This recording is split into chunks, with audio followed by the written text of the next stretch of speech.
Hi home searchers! Welcome to another house tour. And for today, we will explore this brand new modern house with a swimming pool here in BF Homes Las Piñas. My name is Eva and I am your real estate broker friend. Now let's get started!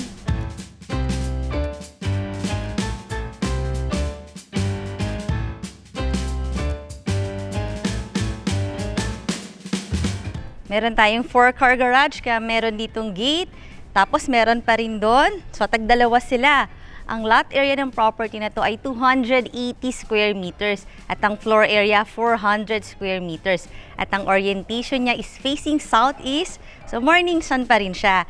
Tapos ito yung ating pedestrian gate. Pasok na tayo. May roof yung ating pedestrian gate.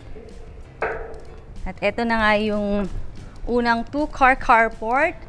Medyo open siya para naman maaliwalas. Tapos ang cute kasi meron pang mga grass dito. Pero mga ano lang yan, artificial grass.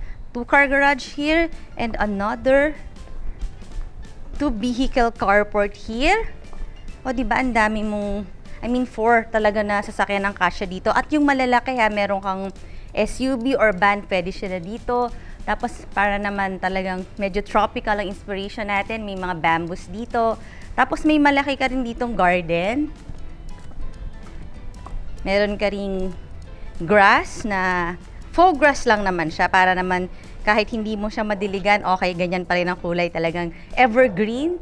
Tapos ayan ang tataas ng ating mga bamboo fence. Ito yung way papunta sa swimming pool ng iyong future house. Check natin. Ito na nga ang iyong swimming pool na medyo mahaba-haba. Tapos siguro mga 4 feet yung pinakamalalim natin dito. Tapos very private kasi meron kang mataas na fence dito. Tapos meron pang bamboo. At syempre marami kang ritong grass. Ito naman ang iyong covered lanay. Ayan, malapit sa swimming pool. And another green space here na pwede mong paglagyan ng iyong mga outdoor furniture. Ayan, dyan ka maglalagay. Tapos pwede ka tang mag-dip sa iyong swimming pool. Ito naman ang iyong pump room. Ayan yung mga swimming pool mechanism.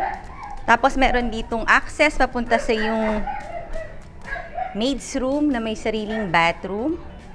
Ayun naman yung sa ating daily kitchen. At accessible ang iyong swimming pool dito sa living and dining area. Pero doon tayo papasok sa main door, kaya samahan niyo na ako.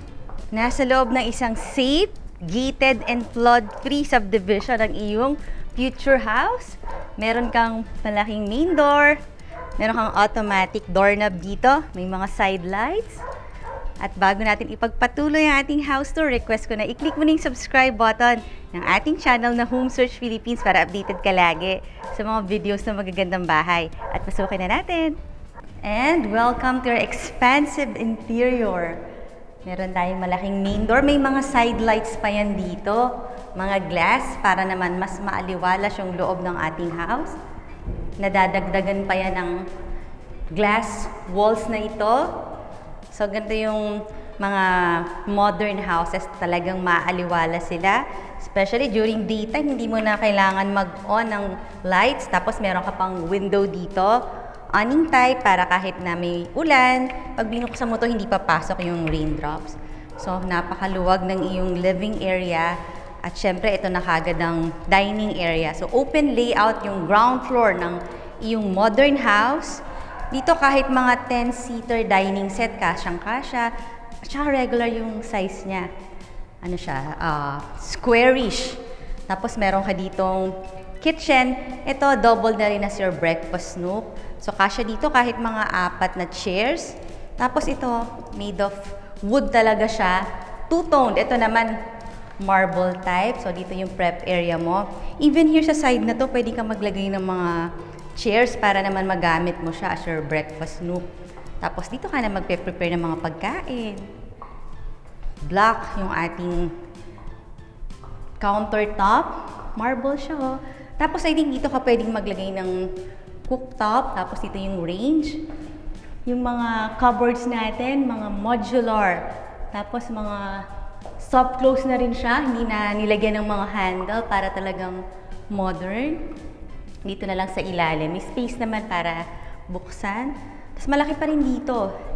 Kasya rito yung refrigerator, pwedeng double door. Tapos meron kang pantry. Ito yon. Nandito na rin yung circuit breaker. May door papunta sa iyong helper's room. Ayan. Tapos may another gate pa dun, oh. Mataas yung fence ng iyong house. Tapos meron ka pang gate dito. Papunta yan sa ating garage. Ito mga faux grass lang din to. So, kahit hindi mo yan diligan, okay lang. Ito na yung pinaka-daily kitchen. Kaya meron tayong dito sink. Tapos nandun yung iyong maid's room at saka niyang bathroom. Pasok na ulit tayo. Ang nice ng location ng house na to kasi ang lapit lang sa international school, sa South Mall, sa mga commercial establishment. And ito na yung staircase area. Malapit dito ang iyong pwedeng ground floor bedroom. Check natin. Pwede mo rin itong gawing den or TV area. Meron ka ng floating shelf dito. So, dito ang iyong malaking TV. Tapos, maliwanag na room din. Bright room because ang laki ng kanyang window, almost floor to ceiling yung height. Kitang-kita natin yung ating garage at saka yung iyong neighborhood. Tapos tayo. Kung gagawin mo namang bedroom yan, ito yung katabi niyang bathroom. Let's see. Meron ka ditong sink, meron na siyang mirror. Ito yung water closet mo, may bidet, tapos tempered glass. Ito na yung shower. Meron pang bathroom niche. Under the stairs, meron ka pang extra storage. At check na natin ang iyong second floor. Pero bago yon, syempre request ko rin na i-like mo na yung Facebook page ng Home Search PH para makita mo yung pictures nito at marami ka pang makita mga nice houses. Akit na tayo. Very bright dito sa ating staircase area kasi yung wall niya made of glass. Ito naman yung window. Kaya napaka-aliwalas talaga sa inyong house. At dito sa second floor, may 3 bedrooms. Ito na nga yung uunahin natin. So, okay natin. Ang taas ng ceiling ng ating bedroom. Meron tayo ditong cabinet, mga modular type, mga soft close. Tapos meron ka na ditong pwede mong gawing study area, pwedeng vanity, may mga drawers na rin. Lalagyan mo na lang ng chair. Tapos ang laki ng kanyang window, sliding window. Pero na-appreciate ko yung mataas yung ceiling.